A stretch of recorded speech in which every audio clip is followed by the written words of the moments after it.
Assalamualaikum warahmatullahi wabarakatuh. Bagaimana kabar adik-adik hari ini? Mudah-mudahan selalu baik dan selalu dalam lindungannya. Perkenalkan, nama saya Alvinza Alif Zainarif Abdi, bisa dipanggil Alvin. Saya dari Universitas Jember yang sedang bertugas menempuh mata kuliah KKPLP dan diberi tanggung jawab untuk mengajar atau berbagi pengalaman, berbagi ilmu yang sudah saya dapat di perguruan tinggi kepada adik-adik semua. Dan alhamdulillah saya dibimbing oleh guru pamong saya, yaitu Ibu Hani, dan dipercayakan untuk memberikan materi di kelas adik-adik sekalian. Oke, perkenalannya cukup segitu saja saya kira. Kita akan membahas tentang mengidentifikasi unsur-unsur pembangun karya sastra dalam teks cerpen atau cerita pendek yang dibaca atau didengar. Tujuan pembelajaran kali ini adalah menjelaskan pengertian cerpen dan diharapkan bisa membedakan jenis-jenis cerpen. Baik, yang pertama, sebelum lebih dalam membahas materi kali ini, alangkah baiknya kita mengetahui apa pengertian dari cerpen itu sendiri. Cerpen merupakan karya sastra yang berbentuk fiksi. Sesuai namanya, cerpen kependekan dari cerita pendek. Tetapi ukuran cerpen atau cerita pendek itu memang tidak ada aturan pasti, gitu ya. Tidak ada suatu kesepakatan di antara pengarang dan para ahli mengenai ukuran panjang pendeknya cerita pendek ini, gitu.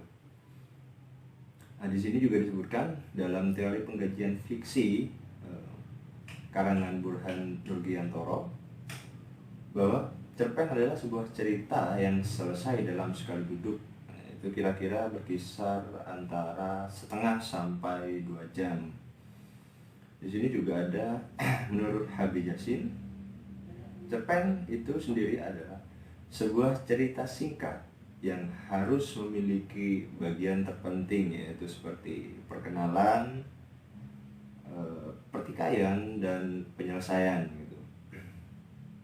Ini juga ada menurut J.S. Badudu, cerpen adalah cerita yang hanya menjurus serta terfokus pada suatu peristiwa saja, pada satu peristiwa saja, begitu.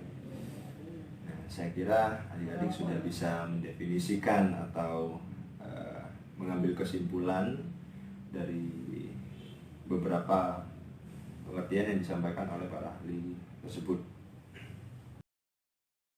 Baik, kita akan menuju ke pembedaan cerita pendek. Yang pertama yaitu berdasarkan panjang pendek, gitu ya, berdasarkan panjang pendeknya cerita. Nah, di sini sudah saya jelaskan tadi bahwa panjang pendek sebuah cerita itu bervariasi, gitu. Nah, yang pertama ada short story atau cerita yang sangat pendek, gitu. Seperti yang sudah kita bahas di pengertian cerpen tadi, cerpen itu ada istilah yang menyebutkan pentiparagraf, gitu ya. Nah, yang artinya cerpen 3 paragraf. Jadi itu adalah cerpen yang sangat pendek atau bisa disebut short story. Ada juga yang mengukur bahwa panjang cerpen itu berkisar antara 500-an kata begitu. Cerita pendek yang bagian pertama ini juga bisa disebut prosa mini. Oke, yang kedua adalah middle short story atau cerpen yang panjangnya ideal atau sedang begitu. Cerpen ini memiliki ribuan kata. Cerpen yang memiliki ukuran cerita sedang itu sering dijumpai di majalah, surat kabar, dan tabloid.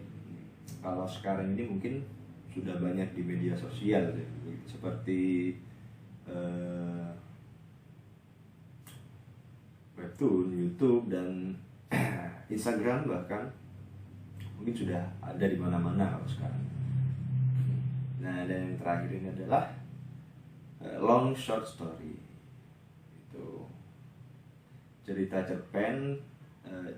Long short story ini adalah cerita cerpen yang panjang begitu dibandingkan yang cerita cerpen yang panjang dibandingkan dengan pembagian cerpen yang dua tadi sebelumnya gitu, yang sebelumnya kita bahas tadi. Long short story ini sendiri terdiri atas puluhan ribu kata. Karya sastra ini itu juga dapat disebut novelet. Novelet itu karya sastra yang lebih pendek dari novel, tapi lebih panjang dari cerpen. Jadi ada di tengah-tengah begitu, di antara novel dan cerpen begitu. Selanjutnya kita menuju bagian yang kedua, yaitu berdasarkan tema dan isi. Pembedaan cerpen berdasarkan tema dan isi itu ada 3. Yang pertama adalah cerpen anak, yang kedua adalah cerpen remaja, dan yang terakhir adalah cerpen keluarga gitu. Oke, selanjutnya kita akan membahas unsur-unsur pembangun teks cerita pendek. Unsur-unsur pembangun teks cerita pendek ini dibagi menjadi 2 bagian, yaitu yang bagian pertama adalah unsur intrinsik, yang kedua adalah unsur ekstrinsik begitu. Nah, dalam masing-masing tadi, unsur intrinsik ini dibagi menjadi beberapa bagian, seperti tema, latar, penokohan, sudut pandang, amanat, alur, dan lain sebagainya. Untuk unsur ekstrinsik cerpen ini dibagi menjadi 3, yaitu bahasa, latar belakang pengarang, dan nilai-nilai yang terkandung dalam karya sastra, yaitu dalam hal ini adalah cerita pendek. Untuk pertemuan kali ini, terima kasih atas partisipasinya, dan semoga selalu diberikan kesehatan dalam keadaan yang seperti ini. Mudah-mudahan diberikan kesehatan yang baik dan mental yang baik. Baik, dapat saya akhiri. Wassalamualaikum warahmatullahi wabarakatuh.